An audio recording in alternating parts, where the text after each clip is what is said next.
వాళ్ళ గ్రామము ఎల్లారంగస్వామి. నా పేరు నాగమణి. నా భర్త చేసుకోవడం వల్ల దానికి మల్లబైన వినోద్ కుమార్.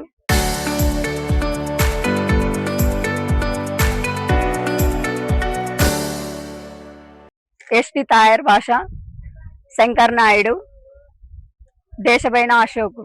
వీళ్ళు నా భర్తను చాలా ఇబ్బంది పెట్టి అతను ఇట్లా అయ్యాడు. నా పేరు అర్చన. మా నాన్న పేరు ఎల్లా రంగస్వామి. నేను వాళ్ళ కూతుర్ని మాట్లాడుతున్నాను.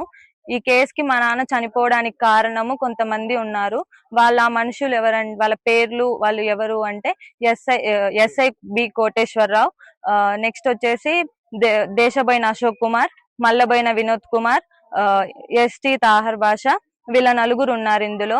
గతంలో బి కోటేశ్వరరావు ఏమన్నారంటే, తాహర్ భాష దగ్గరికి వెళ్లి ఫోన్ తీసుకొని రా అని చెప్పారు. దాంతో మా నాన్న వెళ్లి ఏం ఫోను అని చెప్పి తీసుకొని వచ్చి ఎస్ఐకి ఇచ్చారు. అదంతా చూసిన ఎస్ఐ కూడా ఏం పట్టించుకోకుండా మా నాన్నని నీ మీదనే చర్య అని చెప్పి మా నాన్న మీద వేశారు. మొత్తం కారణం ఎస్టీ తాహర్ భాష, మల్లబైన వినోద్ కుమార్, దేశబైన అశోక్, శంకర్ నాయుడు, బి కోటేశ్వరరావు ఎస్ఐ. గతంలో ఆ ఫోన్ తీసుకున్న తర్వాత కూడా కనీసం ఎస్ఐ కొంచెం కూడా చర్య తీసుకోకుండా వాళ్ళని ఎంత పిలిచినా వాళ్ళ స్టేషన్ దగ్గరకు రాకుండా మొత్తం ఎల్లా రంగస్వామి మీదనే కట్టేయండి, క్లోజ్ చేయండి కేసునని చాలా టార్చర్ చేశారు మా నాన్నని. పట్టుకోలేక ఎన్నో సార్లు ఇట్లా చేసుకొని కూడా ఇంకా నేను ఎందుకు అని ఇంకా మా నాన్న ఈ వేధింపులకు రోజు పెట్టే మెసేజ్లు గాని, ఆ వీడియోలు గాని, సోషల్ మీడియా పరంగా మా నాన్న ఇవన్నీ తట్టుకోలేక ఈ రోజు మా నాన్న ఇలా అయ్యాడు. దీనికి కారణం ఫస్ట్ ఎస్టీ తాహర్ భాష. ఈ ఎస్టీ తాహర్ భాష మాత్రం వదలకూడదు.